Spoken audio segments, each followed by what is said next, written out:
فاعوذ بالله السميع العليم من الشيطان الرجيم. بسم الله الرحمن الرحيم.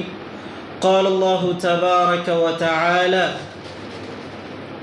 مثل الذين ينفقون أموالهم في سبيل الله كمثل حبة أنبتت 7 سنابل في كل سنبلة 100 حبة والله يضاعف لمن يشاء والله واسع عليم. وقال تعالى في موضع آخر: ألهاكم التكاثر حتى زرتم المقابر كلا سوف تعلمون ثم كلا سوف تعلمون.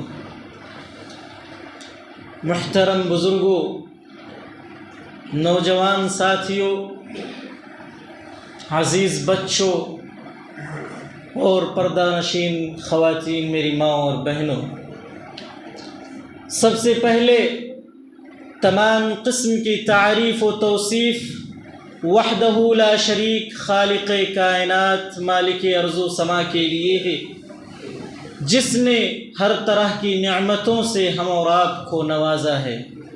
کروڑوں درود و سلام ہو بالعموم تمام انبیاء کرام پر، خصوصاً نبی آخر الزماں جناب محمد الرسول اللہ صلی اللہ علیہ وسلم پر، وہ ذات مبارکہ مقدسہ مطہرہ جن کو اللہ رب العالمین نے رحمت للعالمین بنا کر اس دنیا کے اندر پیدا کی۔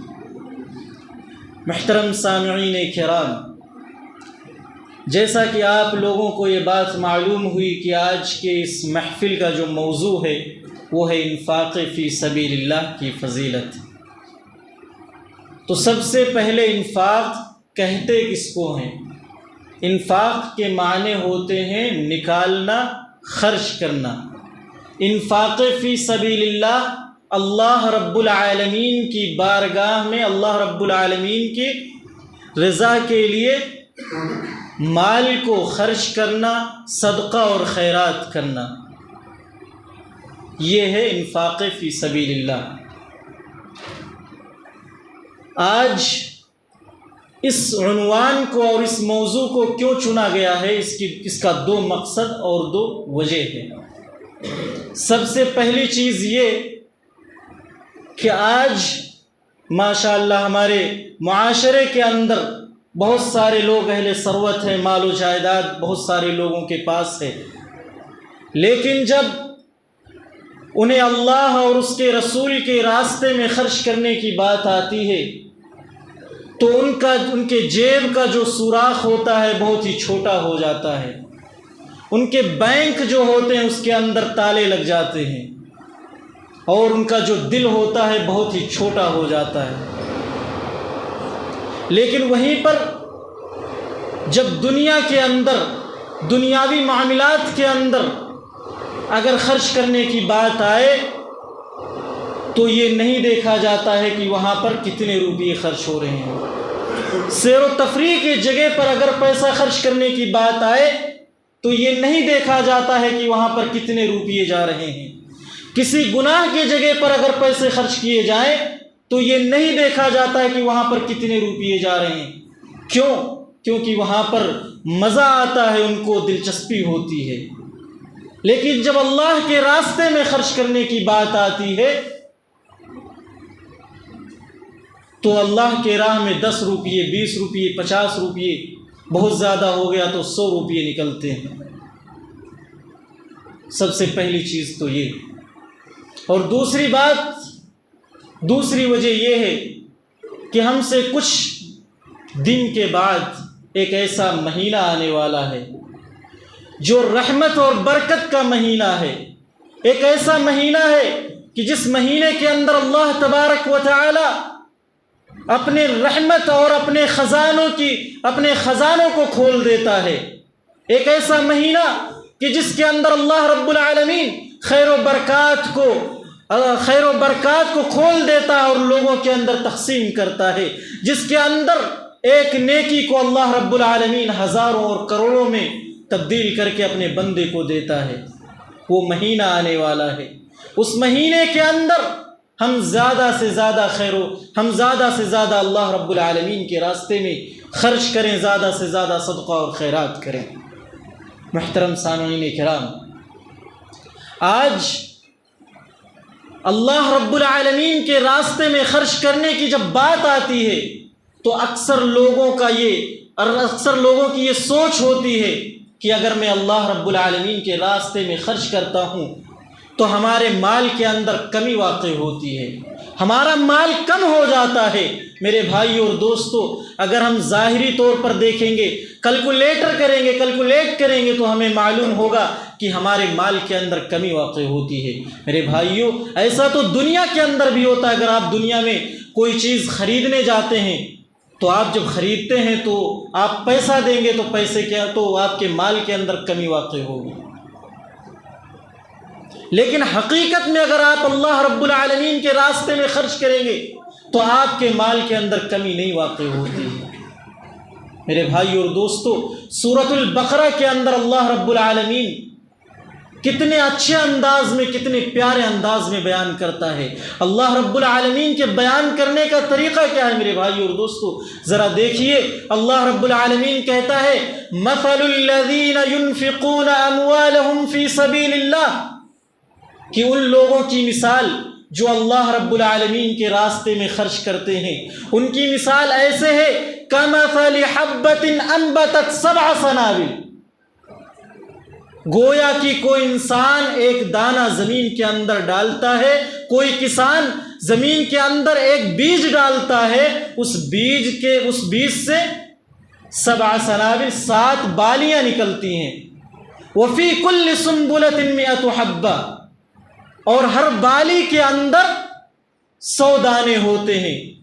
گویا کہ ایک دانے سے اللہ رب العالمین 700 دانوں کو پیدا کرتا ہے،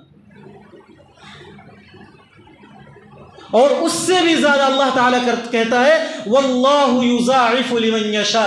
اگر لوگوں کا تقوی، لوگوں کا خلوص، ان کے خلوص کے اندر اضافہ ہوتا ہے تو اللہ رب العالمین اس سے بھی بڑھا چڑھا کر دیتا ہے۔ کتنے پیارے انداز میں اللہ تبارک و تعالی بیان کرتا ہے کہ اگر کوئی بندہ 1 روپیہ اپنے اللہ کے راستے میں خرچ کرتا ہے تو اللہ تبارک و تعالی اس کو 700 گنا بڑھا کر دیتا ہے۔ 1 روپیہ اگر کوئی دیا تو اللہ تعالی 700 روپیے اس کو عطا فرمائے گا۔ واللہ واسع علیم، اور اللہ رب العالمین بہت ہی وسعت والا، جاننے والا ہے۔ میرے بھائی اور دوستو، اس کو اس مثال سے سمجھتے ہیں کہ اگر اس دنیا کے اندر کوئی انسان کسی سے کہے کہ تم فلاں آدمی کو 1 روپیہ دے دو، کل میں تمہیں 700 روپیہ عطا کروں گا، ذرا بتائیے کیا وہ آدمی 1 روپیہ دینے میں ہچکچائے گا؟ کبھی نہیں ہچکچائے گا، کیونکہ اس کو معلوم ہے کل مجھے اس کے بدلے میں 700 روپیے ملنے والے۔ تو کیا خیال ہے اپنے اس رب کے بارے میں میرے بھائی اور دوستو، جس کے پاس تمام خزانوں کی چابیاں ہیں، جو بہت ہی قدرت والا ہے اور اپنے وعدے کا سچا ہے؟ اس اللہ رب العالمین کے بارے میں کیا خیال ہے جو کہتا ہے اگر میرے راستے میں خرچ کرو گے، 1 روپیہ خرچ کرو گے تو وہ تمہیں 700 گنا بڑھا کر دیتا ہے۔ اسی طریقے سے دوسرے مقام پہ اللہ تعالیٰ نے فرمایا وَمَا تُقَدِّمُوا لِأَنفُسِكُم مِّن خَيْرٍ تَجِدُوهُ عِندَ اللَّهِ هُوَ خَيْرٌ وَأَعْظَمَ أَجْرًا، کہ اے لوگو، تم نیکیوں میں سے، بھلائی میں سے جو کچھ بھی اپنے نفس کے لیے آگے بھیجتے ہو تو یہ مت سمجھنا کہ وہ ضائع اور برباد ہو رہے ہیں، یہ مت سمجھنا کہ میں نے اللہ کے راستے میں خرچ کر دیا، اس کا کوئی ریکارڈ نہیں ہے، اس کو کوئی لکھنے والا نہیں ہے۔ اللہ تعالیٰ فرماتا ہے تجدوہ عند اللہ، تم اس کو آگے چل کر اللہ رب العالمین کے پاس پاؤ گے، اور پاؤ گے نہیں، ہوا خیر واعظم اجرا، جو کچھ تم نے دیا ہے اس سے بہتر تم اللہ رب العالمین کے پاس پاؤ گے، واعظم اجرا، اور اجر کے اعتبار سے وہ بہت بڑی چیز ہوگی۔ اور اسی طریقے سے اللہ رب العالمین بشارت دیتے ہوئے ارشاد فرماتا ہے الذین ينفقون اموالهم باللیل والنہار سرا وعلانیہ، کہ جو لوگ اللہ رب العالمین کی بارگاہ میں، اللہ رب العالمین کی رضا کے لیے دن و رات اللہ رب العالمین کے لیے خرچ کرتے ہیں، پوشیدگی کے ساتھ اور علی الاعلان خرچ کرتے ہیں، فلہم اجرہم عند ربہم، تو ایسے لوگ رنجیدہ نہ ہو، ایسے لوگوں کا اجر اللہ رب العالمین کے پاس محفوظ ہے۔ فَلَهُمْ أَجْرُهُمْ عِنْدَ رَبِّهِمْ وَلَا خَوْفٌ عَلَيْهِمْ وَلَا هُمْ يَحْزَنُونَ، اور ایسے لوگ قیامت کے دن ان کے اوپر نہ کوئی خوف ہوگا اور نہ ہی یہ رنجیدہ ہوں گے۔ میرے بھائیو اور دوستو، چوتھا پارہ اٹھائیے، اس کی جو سب سے پہلی آیت ہے، اللہ تبارک و تعالی ارشاد فرماتا ہے لَن تَنَالُوا الْبِرَّ حَتَّى تُنْفِقُوا مِمَّا تُحِبُّونَ، اے لوگو یاد رکھو، تم نیکی اس وقت تک نہیں پا سکتے، تم بھلائی اس وقت تک نہیں پا سکتے جب تک کہ تم اللہ رب العالمین کے راہ میں اپنے سب سے محبوب ترین چیز کو خرچ نہ کر دو۔ بر کیا ہے؟ دنیا کے اندر جتنی بھی بھلائی پائی جاتی ہے، اس دنیا کے اندر اور آخرت کے اندر بھی جو بھی خیر و بھلائی پائی جاتی ہے، اس بر کے اندر ساری چیزیں موجود ہیں۔ اللہ تعالیٰ فرماتا ہے لن تنالوا البر، تم ہمیں ہرگز نیکی نہیں پا سکتے، ہرگز برائی نہیں، ہرگز بھلائی نہیں پا سکتے یہاں تک کہ تم اللہ کی راہ میں اپنی سب سے محبوب اور پسندیدہ چیز کو خرچ نہ کر دو، اللہ کی رضا کے لیے وقف نہ کر دو۔ میرے بھائی اور دوستو، دیکھیے صحابہ کرام رضوان اللہ علیہم اجمعین کی زندگی کو، اللہ کے رسول صلی اللہ علیہ وسلم نے کیسے ان کی تربیت کی تھی اور ان کے اندر کیسا جذبہ پایا جاتا تھا۔ جب یہ آیت کریمہ نازل ہوئی، حضرت طلحہ ابن عبید اللہ رضی اللہ تعالی عنہ جو مکہ کے انصار صحابی ہیں اور انصار میں سب سے زیادہ مالدار صحابی تھے، جب یہ آیت کریمہ نازل ہوئی تو وہ فوراً اللہ کے رسول صلی اللہ علیہ وسلم کے پاس آئے اور کہا اللہ کے رسول صلی اللہ علیہ وسلم، اللہ تبارک و تعالی اپنی کتاب کے اندر ارشاد فرماتا ہے لن تنالوا البر حتى تنفقوا مما تحبون، لہٰذا میرے پاس ایک باغ ہے۔ ان کے پاس ایک باغ تھا، اس باغ کا نام بیروحہ تھا، جو اس وقت مسجد نبوی کے بالکل سامنے موجود تھا۔ بہت ہی خوبصورت اور بہت ہی قیمتی باغ تھا میرے بھائی اور دوستو۔ اس کے دونوں طرف کھجور کی درختیں تھیں اور بیچ میں صاف و شفاف پانی کی نہریں تھیں۔ اللہ کے رسول صلی اللہ علیہ وسلم خود اس باغ میں جایا کرتے تھے اور کھجوریں کھاتے تھے، پانی بھی نوش فرمایا کرتے تھے۔ وہ ان کا سب سے محبوب ترین پراپرٹی اور جائیداد تھا۔ جب یہ آیت کریمہ نازل ہوئی، وہ فوراً اللہ کے رسول صلی اللہ علیہ وسلم کے پاس آئے اور کہا اللہ کے رسول صلی اللہ علیہ وسلم، میں اللہ کی بارگاہ میں اس مال کو، اپنے اس پراپرٹی کو وقف کر دینا چاہتا ہوں۔ اللہ اکبر۔ اللہ کے رسول صلی اللہ علیہ وسلم نے جب ان کے زبان سے یہ کلمات سنے، انہوں نے کہا بخ ذالک مال رابح۔ بخ عربی زبان میں تعجب کے لیے بولا جاتا ہے میرے بھائیوں، جب کسی چیز کی ہونے کی امید نہ ہو، امکان نہ ہو اور وہ چیز ہو جائے، ایسے موقع پر بخ کا لفظ استعمال کیا جاتا ہے۔ اللہ کے رسول صلی اللہ علیہ وسلم نے کہا بخ، کیا تعجب ہے، بہت ہی خوب، ذالک مال رابح، یہ بہت ہی قیمتی مال ہے، یہ بہت ہی قیمتی اثاثہ ہے۔ اور انہوں نے کہا میں اس دنیا میں اس مال کے بدلے کچھ نہیں چاہتا ہوں، میں اللہ رب العالمین سے اس کا بدلہ چاہتا ہوں۔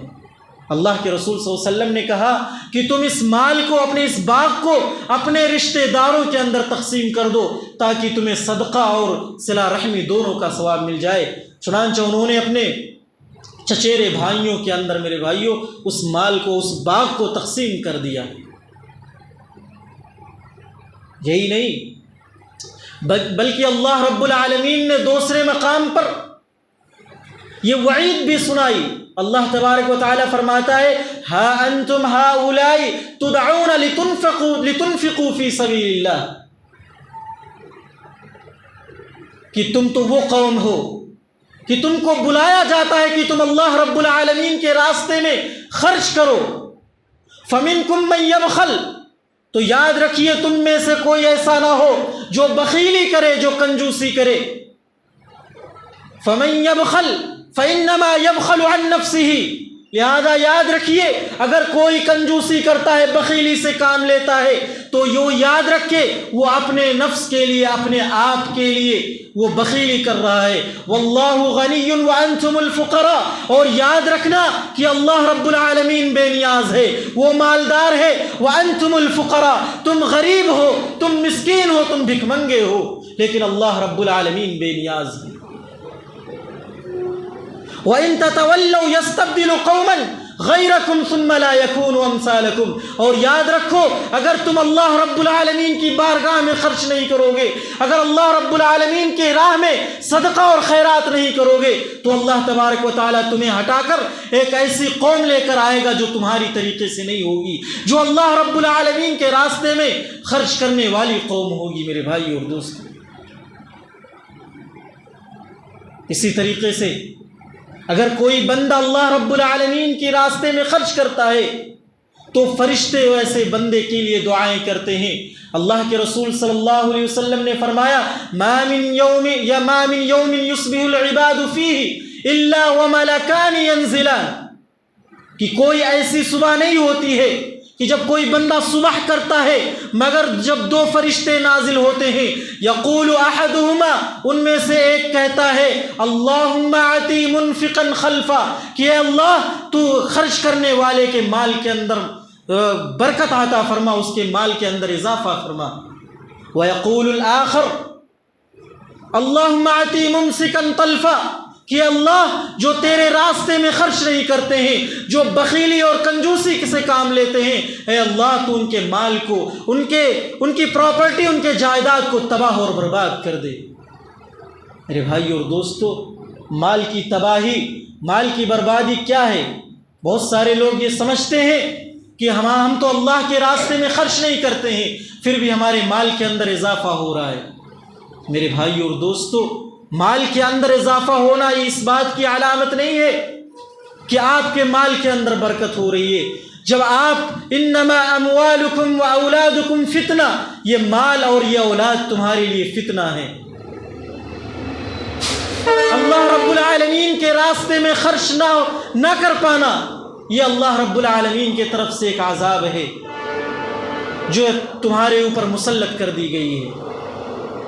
میرے بھائی اور دوستو، یہ ہم اور آپ جانتے ہیں کہ حسد جو ہے وہ جائز اور درست نہیں ہے۔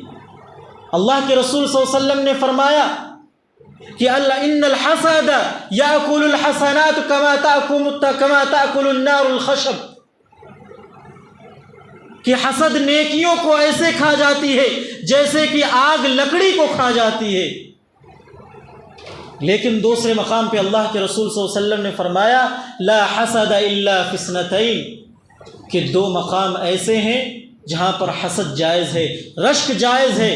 رجل آتاہ اللہ القرآن فقام به آناء اللیل وآناء النہار، کہ ایک وہ آدمی جس کو اللہ رب العالمین نے قرآن کی تعلیم دی ہے، حافظ قرآن بنایا ہے، قرآن کا فہم اور اس کی سمجھ عطا فرمائی ہے، اور اس قرآن کے ذریعے سے راتوں کو قیام کرتا ہے، دن کے اندر تلاوت کرتا ہے، نماز کی پابندی کرتا ہے۔ ایسے بندے کے اوپر رشک کرنا چاہیے کہ اللہ رب العالمین مجھے بھی قرآن کی تعلیمات دیتا، میں بھی اللہ رب العالمین کی رضا کے لیے راتوں کو جاگتا اور دن کے اندر اس کی عبادت کرتا۔ ورجل آتاہ اللہ مالا، اور دوسرا وہ انسان جس کو اللہ رب العالمین نے مال عطا کی ہے۔ صرف مال پر رشک نہیں کرنا ہے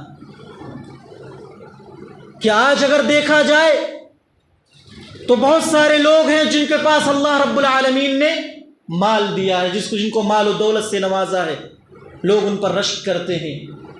اب وہ مال کہاں سے آ رہا ہے؟ جائز طریقے سے آ رہا ہے، ناجائز طریقے سے آ رہا ہے، کہیں سٹے بازی لگا کر آ رہی ہے، جوا بازی کر کے وہ مال آ رہی ہے، اور لوگ اس کو لوگوں کے درمیان بیان کرتے ہیں کہ میں نے تو اتنا روپیہ کمایا، میں نے حرام طریقے سے اتنا روپیہ کما لیا ہے، اور ان کے پیچھے کچھ لوگ پڑے رہتے ہیں کہ انہوں نے تو بہت مال اکٹھا کر لیا، انہوں نے بہت زیادہ پیسہ کما لیا، کاش میں بھی اتنا پیسہ کما لیتا۔ میرے بھائی اور دوستو، یہ حرام ہے۔ یہ چیزیں کتنی دن تک تمہارے پاس رہنے والی ہیں؟ 60 سال 70 سال، جتنا خوش ہونا اس 60 سال 70 سال میں خوش ہو جائیے، اس کے بعد کیا ہوگا میرے بھائی اور دوستو؟ اس کے بعد اس کا جو انجام ہونے والا ہے وہ بہت ہی دردناک اور بہت ہی خطرناک انجام ہونے والا ہے۔ صرف مال پر رشک نہیں کرنا ہے۔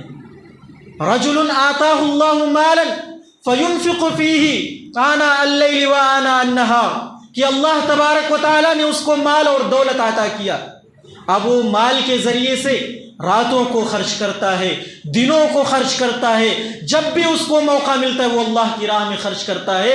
اب اس کو دیکھ کر لوگوں کے اندر یہ رشک پیدا ہونا چاہیے، اے کاش میرے پاس بھی اتنا مال و دولت ہوتا کہ میں اس کے جیسے اللہ رب العالمین کے راستے میں خرچ کرتا۔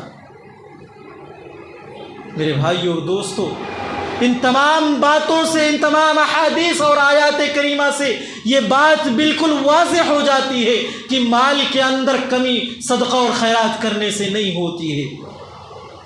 اللہ تبارک و تعالی، اللہ کے رسول صلی اللہ علیہ وسلم نے فرمایا، حدیث قدسی ہے کہ اللہ تبارک و تعالی فرماتا ہے، قال اللہ عز وجل یا ابن آدم انفق علیک، کہ آدم کی اولاد تم اللہ کے راستے میں خرچ کرو، تم میرے راستے میں خرچ کرو، انفق علیک، میں تمہارے اوپر خرچ کروں گا۔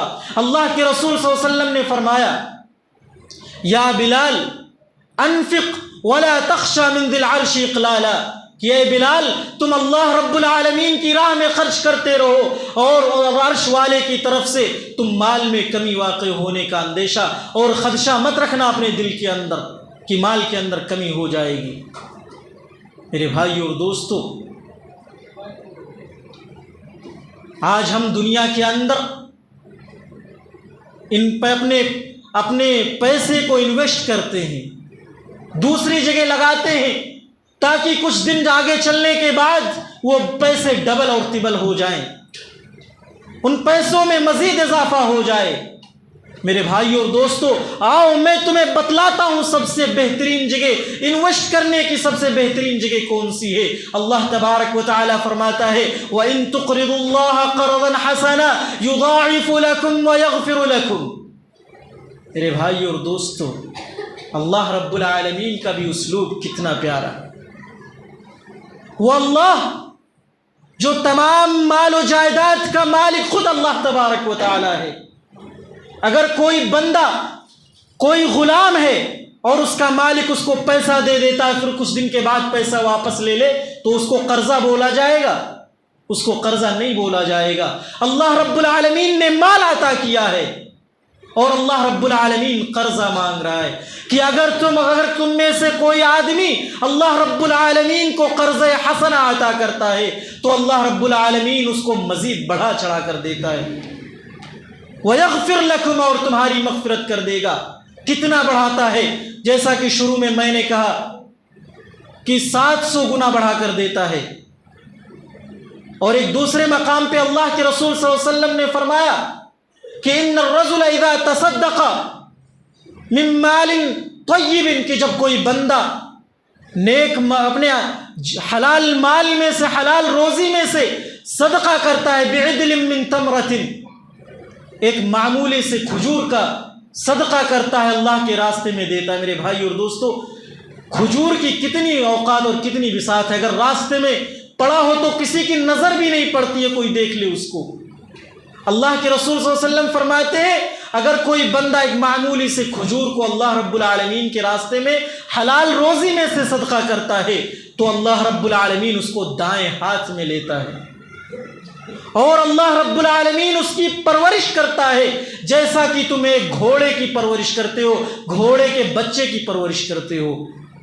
اللہ کے رسول صلی اللہ علیہ وسلم نے یہاں پر کسی بکری یا کسی گائے کے بچے کی مثال نہیں دی، گھوڑے کے بچے کی مثال دی۔ میرے بھائیوں، یہاں پر بھی ایک پوائنٹ، ایک راز کی بات ہے، اور وہ یہ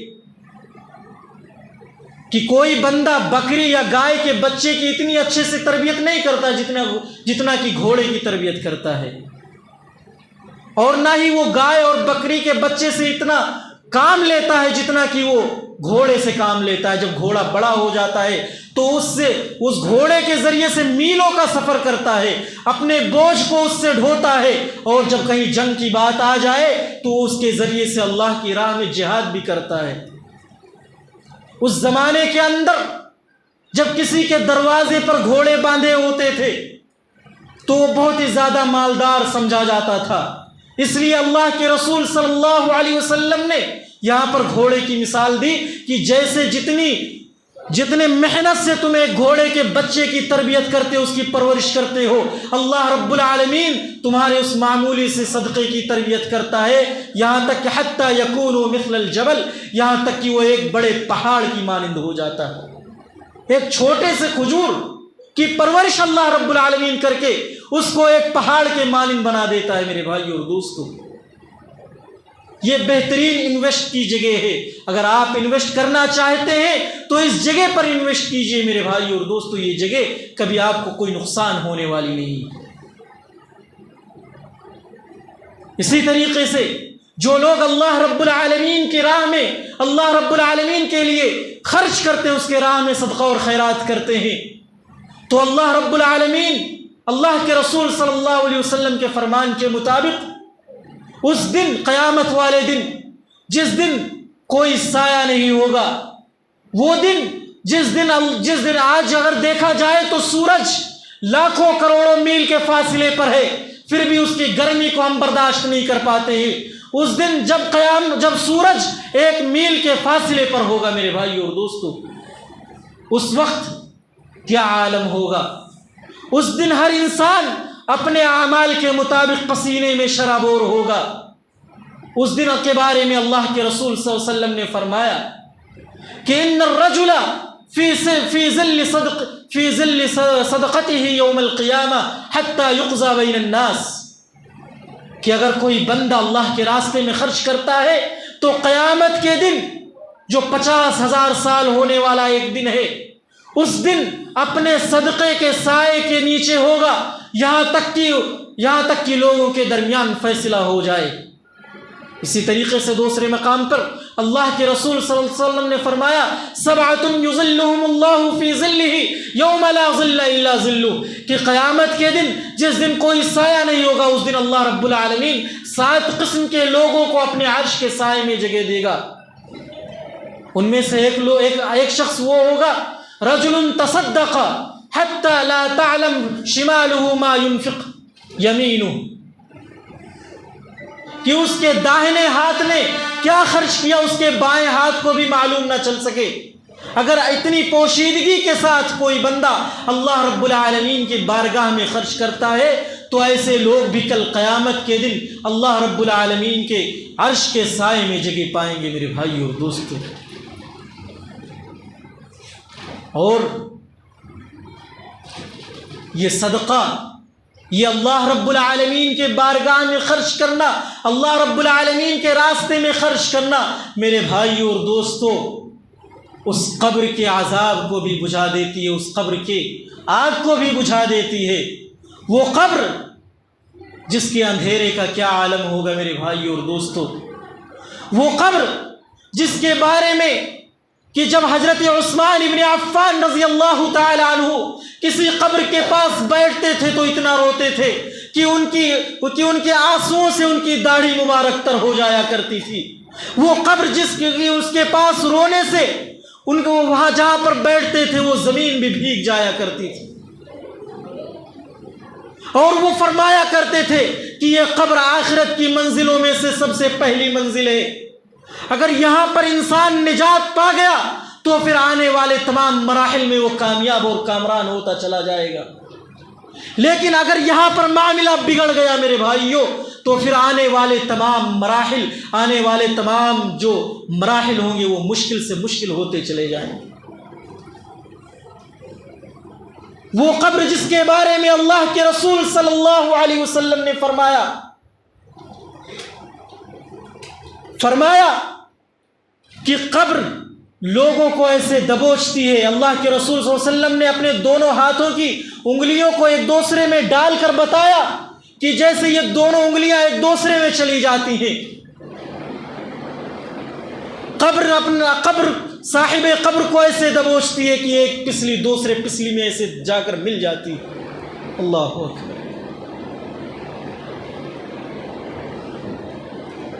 اس قبر کے عذاب کو روکنے کی طاقت اگر کسی میں ہے تو اللہ رب العالمین کے راستے میں صدقہ اور خیرات کرنے میں میرے بھائیو اور دوستو، اللہ کے رسول صلی اللہ علیہ وسلم نے فرمایا ان الصدقۃ لتطفی حر القبور،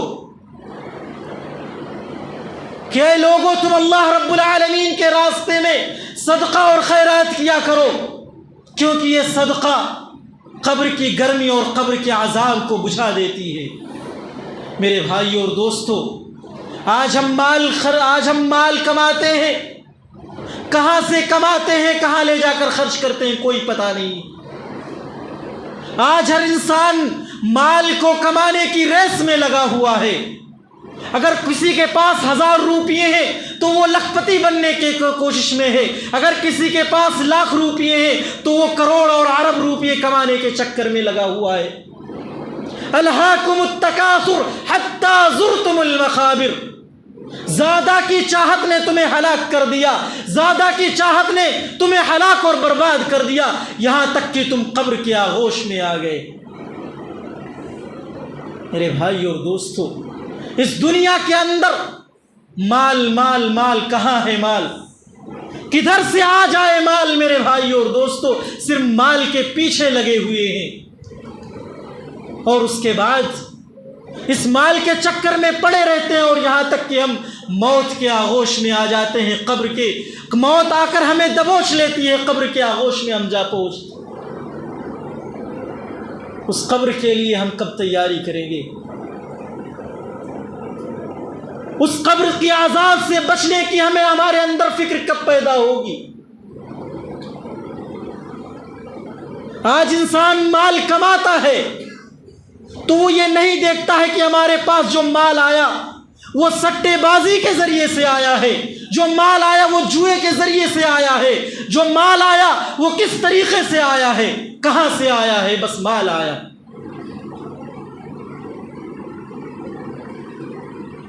اور اس کے پیچھے بھی لوگ لگے ہوئے ہیں کہ اس نے تو پیسے کما لیے، شاید مجھے بھی اس حرام روزی میں سے کچھ مل جائے تاکہ میری دنیا بن جائے۔ اس دنیا کو کب تک بنائیں گے؟ میرے بھائی اور دوستو، اللہ کے حبیب علیہ السلام کی زندگی کو دیکھیے۔ اللہ کے رسول صلی اللہ علیہ وسلم جب اپنی ازواج مطہرات سے ہلا کر لیتے ہیں تو گھر کے بالائی حصے میں چلے جاتے ہیں اور وہاں پر لیٹ جاتے ہیں، ایک چٹائی کے اوپر لیٹ جاتے ہیں۔ حضرت عمر ابن خطاب رضی اللہ تعالی عنہ آتے ہیں، آپ کے پاس آتے ہیں، آپ حضرت عمر رضی اللہ تعالی عنہ کو دیکھ کر بیٹھ جاتے ہیں۔ حضرت عمر رضی اللہ تعالی عنہ جب آپ کے پیٹھ کو دیکھتے ہیں تو آپ کے پیٹھ مبارک پر چٹائی کے نشانات پڑ جاتے ہیں۔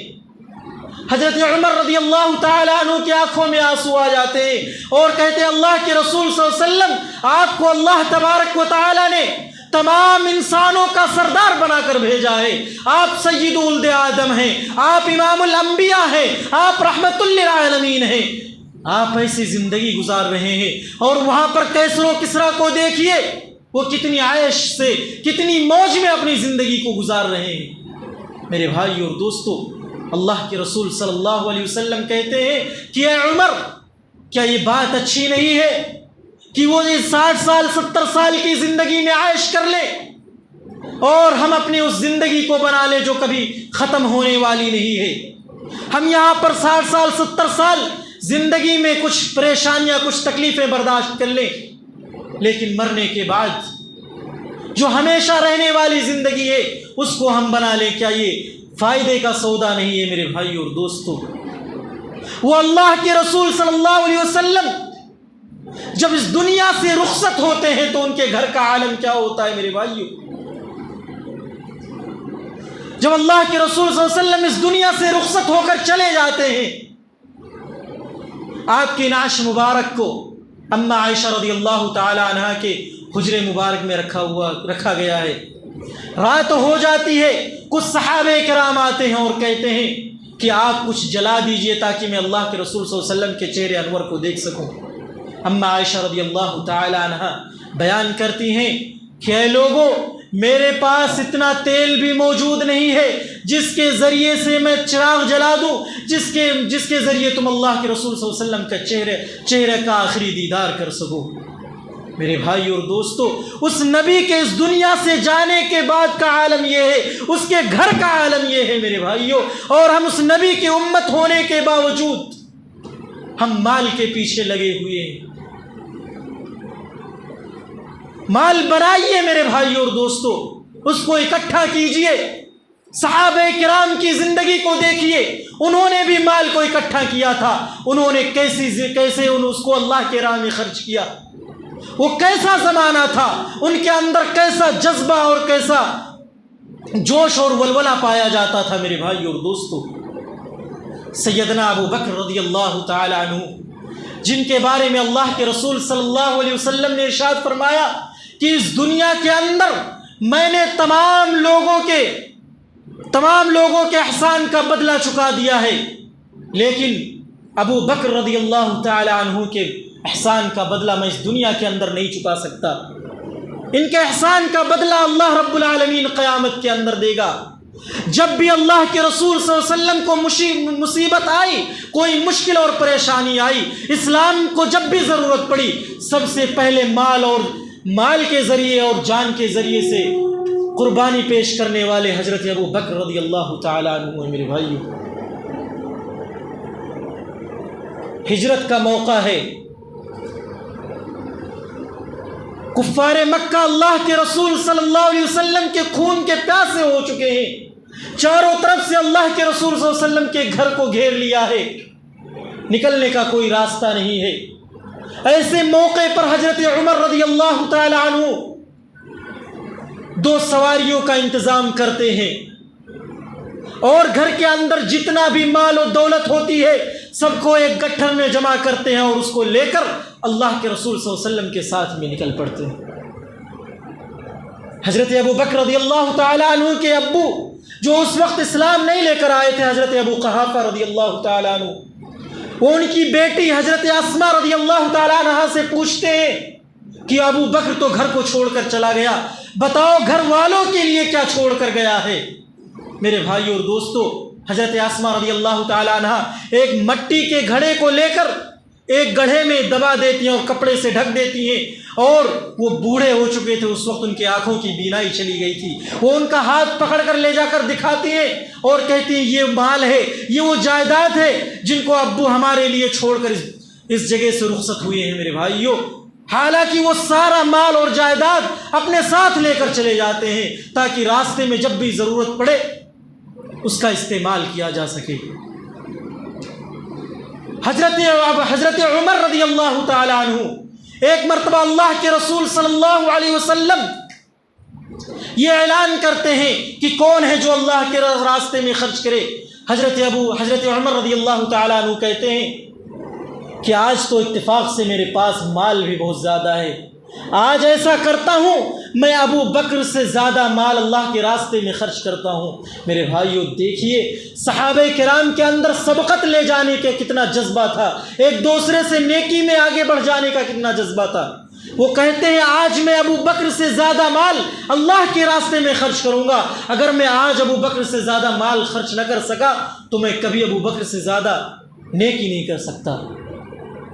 بہرحال دونوں لوگ گھر جاتے ہیں، حضرت عمر رضی اللہ تعالیٰ عنہ کے پاس جتنا مال موجود ہوتا ہے اس کا آدھا کرتے ہیں، آدھا اپنے گھر والوں کے لیے چھوڑ کر چلے جاتے ہیں، اور آدھا مال اپنی پراپرٹی کا، اپنے جائیداد کا، اپنے مال کا آدھا حصہ لے کر اللہ کے رسول صلی اللہ علیہ وسلم کی خدمت میں آ جاتے ہیں۔ اللہ کے رسول صلی اللہ علیہ وسلم ان سے پوچھتے ہیں کہ اے عمر تم گھر کے لیے کتنا چھوڑ کر آئے ہو؟ وہ کہتے ہیں مثلہو کہ اللہ کے رسول صلی اللہ علیہ وسلم جتنا لے کر آیا ہوں اتنا میں گھر والوں کے لیے چھوڑ کر آیا ہوں۔ تھوڑی دیر کے بعد دیکھتے ہیں کہ حضرت ابو بکر رضی اللہ تعالیٰ عنہ ایک بڑا سا گٹھر لے کر آتے ہیں، اتنا وزن ہوتا ہے کہ ان کے ہاتھ بوجھل ہو جاتے ہیں، وہ اٹھا نہیں پاتے ہیں۔ اللہ کے رسول صلی اللہ علیہ وسلم ان سے پوچھتے ہیں اے ابو بکر یہ بتاؤ کہ تم گھر کے لیے کیا چھوڑ کر آئے ہو؟ ابو بکر رضی اللہ تعالیٰ عنہ کیا جواب دیتے ہیں میرے بھائیوں؟ میں گھر میں اللہ اور اس کے رسول کا نام چھوڑ کر آیا ہوں، جتنی پراپرٹی، جتنا مال و دولت گھر کے اندر موجود تھا، سب کچھ اٹھا کر میں اللہ اور اس کے رسول کی رضا کے لیے لے کر آیا۔ میرے بھائیو، حضرت عمر کہتے ہیں کہ اس وقت میں یہ بات جان گیا کہ میں ابو بکر سے نیکی کے معاملے میں کبھی آگے نہیں بڑھ سکتا۔ حضرت عثمان غنی رضی اللہ تعالیٰ عنہ کی زندگی کو دیکھیے، جن کا لقب ہی غنی تھا، مالدار تھا۔ جیش العسرہ کے موقع پر، جنگ تبوک کے موقع پر بہت زیادہ گرمی کا موسم تھا اور مسلمانوں کی جو حالت تھی بہت زیادہ بہتر نہیں تھی۔ ایسے موقع پر جنگ کرنے کی بات آ گئی، لوگوں کا حال بہت خستہ تھا۔ اللہ کے رسول صلی اللہ علیہ وسلم کھڑے ہوتے ہیں اور کہتے ہیں، کون ہے جو اللہ کی راہ میں 100 اونٹ کو دے دے؟ حضرت عثمان غنی رضی اللہ تعالیٰ عنہ کہتے ہیں، لبیک یا رسول اللہ، اے اللہ کے رسول صلی اللہ علیہ وسلم، میں حاضر ہوں، میں اللہ کے راہ میں 100 اونٹ دیتا ہوں۔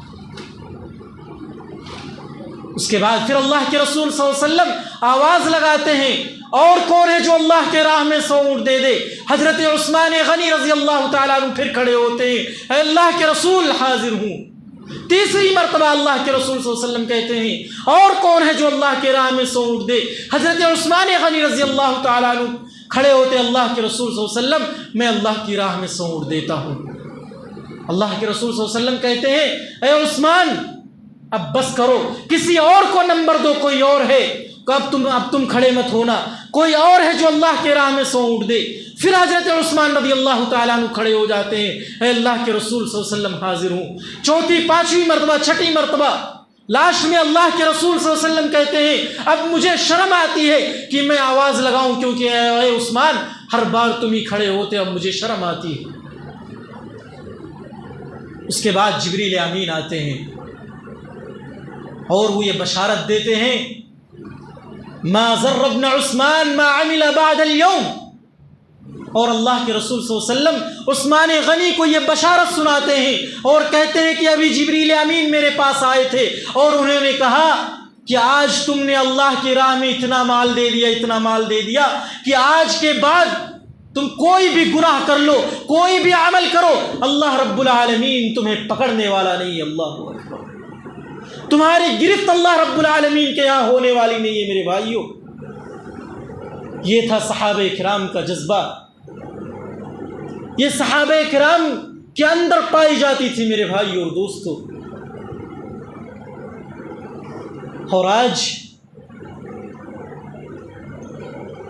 جب لوگوں سے اللہ کے راستے میں خرچ کرنے کی بات آتی ہے تو کہتے ہیں کہ اس کو تو ہم نے اپنے محنت اور اپنے عقل سے کمایا۔ میرے بھائی اور دوستو، اللہ رب العالمین بھی ہنستا ہے اپنے بندوں کے اس عمل پر کہ اس کو مال اور جائیداد دینے والا میں ہوں، اس نے جو بزنس کیا، جو تجارت کیا، دماغ دینے والا میں ہوں، کھیتوں سے جو یہ اناج اگاتا ہے اس کو طریقہ بتلانے والا میں، کھیتوں کے اندر سے نکالنے والا میں، سینچائی کرنے کا طریقہ بتلانے والا میں، ہر چیز کرنے والا میں۔ لیکن جب بات آتی ہے اللہ کے راستے میں خرچ کرنے کی تو محنت اور عقل کی کمائی بتلاتا ہے۔ گزرے ہوئے زمانوں میں ایک تھا جس کو لوگ قارون کے نام سے جانتے ہیں، وہ بھی یہ بات کہتا تھا کہ یہ جتنے مال، اس کے پاس اتنا مال تھا میرے بھائیوں کہ شاید آج تک کسی کے پاس اتنا مال، اتنی پراپرٹی ہو۔ بیان کیا جاتا ہے کہ 40 اونٹوں کے اوپر صرف اس کے خزانے کی کنجیاں چلتی تھیں، اتنا مال تھا اس کے اوپر۔ وہ یہ کہتا تھا کہ یہ جو مال میں نے کمایا ہے اپنی محنت اور اپنے عقل کے بدولت کمایا، اس میں کسی کے دخل اندازی کی اس میں کسی نے کوئی دخل اندازی نہیں کی ہے۔ اس کا انجام کیا ہوا میرے بھائی اور دوستو؟ ہر انسان کے سامنے یہ چیز بالکل واضح ہے میرے بھائی اور دوستو۔ ہمیں چاہیے کہ ہم اللہ رب العالمین کی بارگاہ میں زیادہ سے زیادہ خرچ کریں، اور جو خرچ کرنے کے مقامات ہیں ان میں سب سے پہلی چیز جو ہے وہ مساجد ہے، مسجدیں ہیں۔ اللہ تعالیٰ فرماتا ہے انما یأمر مساجد اللہ من آمن باللہ والیوم الآخر، کہ اللہ رب العالمین کے گھر کو وہی آباد کرتے ہیں، اللہ کے گھر کو وہی بناتے ہیں جو اللہ اور یوم آخرت پر ایمان رکھتے ہوں۔ من بنا مساجد اللہ بنا اللہ بیتا فی الجنہ۔ کتنا منافع کا سودا ہے میرے بھائی اور دوستو۔ آپ مسجدوں کے اندر خرچہ کیجیے، اللہ رب العالمین کہتا ہے کہ جو اللہ رب العالمین کے لیے مسجدیں بنواتا ہے، اللہ رب العالمین ایسے بندے کے لیے جنت کے اندر ایک گھر بناتا ہے۔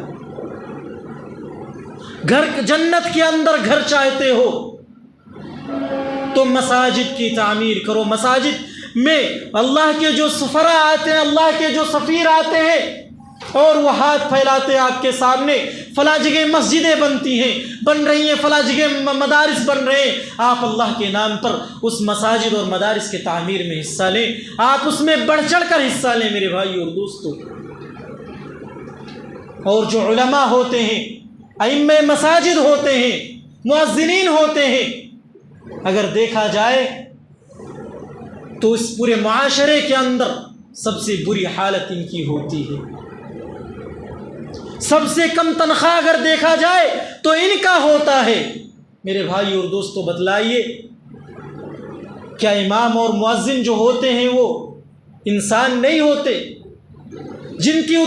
جتنا ان کی تنخواہ آپ رکھتے ہیں، آپ بتائیے، آپ ان کی جگہ پر ہوتے تو کیا آپ کے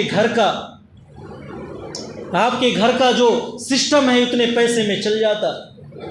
جتنی ضرورتیں آپ کو ہیں اتنی ایک امام اور ایک عالم کو، ایک مؤذن کی بھی ہوتی ہیں۔ جو خرچ آپ کو ہوتا ہے وہ ساری ضرورتیں، وہ سارے خرچے ان کو بھی ہوتے ہیں میرے بھائیوں۔ یہ علماء اور یہ امام اگر نہ ہوں گے تو آپ کے یہ ممبر اور محراب سونے نظر آئیں گے۔ اگر یہ علماء نہیں ہوں گے تو آپ کو جنازہ پڑھانے والا، نکاح پڑھانے والا کوئی نظر نہیں آئے گا۔ میرے بھائی اور دوستو ان کی قدر کیجیے، اور اللہ رب العالمین کی راہ میں خرچ کرنا، ان کے تنخواہ، ان ساری چیزوں میں یہ شامل ہے میرے بھائی اور دوستو۔ اور دوسری چیز، یتیموں کی کفالت۔ آج یہ چیز ہمارے معاشرے کے اندر سے بالکل ختم ہوتی جا رہی ہے۔ آج یہ ساری چیزیں ہمارے معاشرے کے اندر نہیں پائی جاتی ہیں۔ بہت سارے یتیم ایسے ہیں جو بیچارے، جن کے پاس گھر نہیں ہے، کھانے کو کھانا نہیں ہے۔ یہ بھی اللہ رب العالمین کے راستے میں آتا ہے۔ اللہ کے رسول صلی اللہ علیہ وسلم نے فرمایا کہ انا وکافل الایتام کہاتین فی الجنہ۔ اس کے اندر اللہ کے رسول صلی اللہ علیہ وسلم نے 2 بشارتیں دی ہیں۔ یتیموں کی کفالت کرنے والوں کے سلسلے میں 2 بشارتیں دی ہیں کہ اگر کوئی بندہ کسی یتیم کی کفالت کرتا ہے تو وہ جنت کے اندر سب سے پہلی چیز اس کو جنت ملے گی۔ یتیم کا حفاظت کرنے والا، اس کی کفالت کرنے والا جنت کے اندر جائے گا۔ اور دوسری بات، وہ جنت کے اندر میرا پڑوسی ہوگا۔ اللہ کے رسول صلی اللہ علیہ وسلم نے کہا، ایک تو جنت، اوپر سے اللہ کے رسول صلی اللہ علیہ وسلم کے پڑوس میں رہنے کا مقام مل رہا ہے۔ اللہ کے رسول صلی اللہ علیہ وسلم نے فرمایا جیسے یہ 2 انگلیاں ہیں ایسے وہ جنت کے اندر میرے پڑوس میں رہے گا، جیسے ان 2 انگلیوں کے درمیان کوئی تیسری انگلی نہیں ہے، ایسے ہی اللہ کے رسول صلی اللہ علیہ وسلم اور اس یتیم کی کفالت کرنے والے کے بیچ میں کوئی تیسرا نہیں ہوگا۔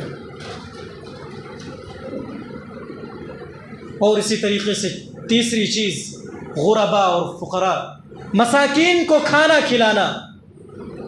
آج جو لوگ نماز پڑھتے ہیں، روزہ رکھتے ہیں، وہ اسی گمان میں ہے کہ ہم تو نماز روزہ کرتے ہیں، ہم تو کامیاب ہوتے چلے جائیں گے، آخرت کے اندر ہماری کامیابی پکی ہے۔ میرے بھائی اور دوستو، سورۃ المدثر اٹھائیے، اللہ رب العالمین فرماتا ہے کہ جب جنتیوں کو جنت کے اندر ڈال دیا جائے گا، جہنمیوں کو جہنم کے اندر ڈال دیا جائے گا۔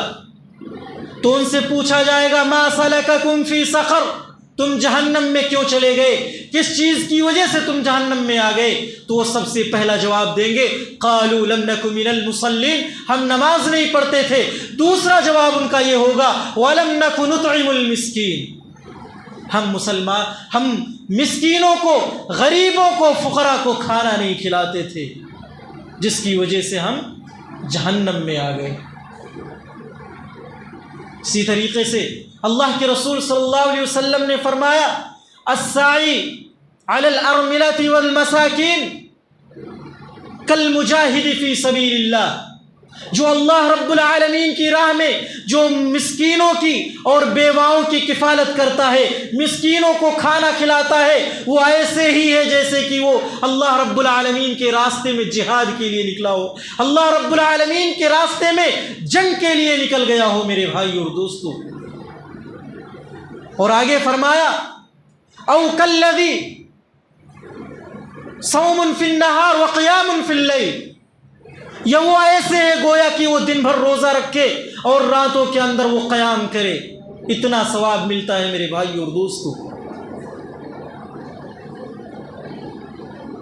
اسی طریقے سے چوتھا مقام جو اللہ کے راستے میں خرچ کرنے کا ہے وہ یہ کہ رمضان المبارک کا مہینہ آ رہا ہے، اس مہینے کے اندر جو کوئی انسان کسی روزے دار کو افطار کراتا ہے، اس کے بارے میں اللہ کے رسول صلی اللہ علیہ وسلم نے فرمایا کہ اگر کوئی بندہ کسی روزے دار کو افطار کراتا ہے تو اس کو بھی اتنا ثواب ملتا ہے جتنا کہ ایک اس روزہ رکھنے والے کو ثواب ملتا ہے۔ اگر آپ نے 10 آدمیوں کو افطار کرا دیا تو آپ کو 10 روزے رکھنے کے برابر ثواب دیا جائے گا میرے بھائی اور دوستو۔ اسی طریقے سے وہ اعمال جو اللہ رب العالمین کے راستے میں خرچ کرنے والے کو، صدقہ اور خیرات کو تباہ اور برباد کر دیتے ہیں، ان میں سب سے پہلی چیز ریاکاری ہے۔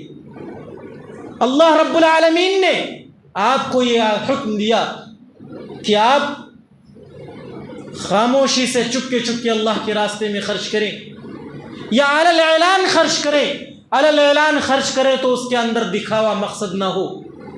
جیسے آج سوشل میڈیا کا زمانہ ہے، لوگ کسی کو کچھ دیتے ہیں تو فوراً اس کا فوٹو کھینچ کر سوشل میڈیا پر ڈال دیتے ہیں تاکہ لوگ دیکھیں کہ میں تو بہت زیادہ اللہ کے راستے میں خرچ کرنے والا ہوں۔ دکھاوا مقصد نہ ہو میرے بھائیوں۔ اگر کوئی آدمی دکھاوے کے لیے اللہ کے راستے میں خرچ کرتا ہے تو اس کے سارے اعمال ضائع اور برباد ہو جاتے ہیں۔ اور دوسرا احسان جتلانا، آپ نے کسی کو کچھ دے دیا، اللہ کے راستے میں کچھ خرچ کر دیا، کسی کو دے دیا، بعد میں اس کو احسان جتلاتے ہوئے پھریں کہ میں نے فلاں آدمی کو فلاں چیز دی تھی۔ اللہ کے رسول صلی اللہ علیہ وسلم نے فرمایا ثلاثۃ لا یکلمہم اللہ یوم القیامہ ولا یزکیہم ولہم عذاب علیم، کہ 3 قسم کے لوگ ایسے ہیں جن کو قیامت کے دن اللہ رب العالمین نہ تو ان کی طرف نظر رحمت کرے گا اور نہ ہی ان کی طرف دیکھے گا، اور ان کے لیے بہت ہی دردناک عذاب ہوگا۔ پہلا آدمی جو اپنے پیجامے کو ٹخنوں سے نیچے کر دیتا ہے اور اس کو اوپر نہیں کرتا اور اسی انداز میں وہ چلتا ہے۔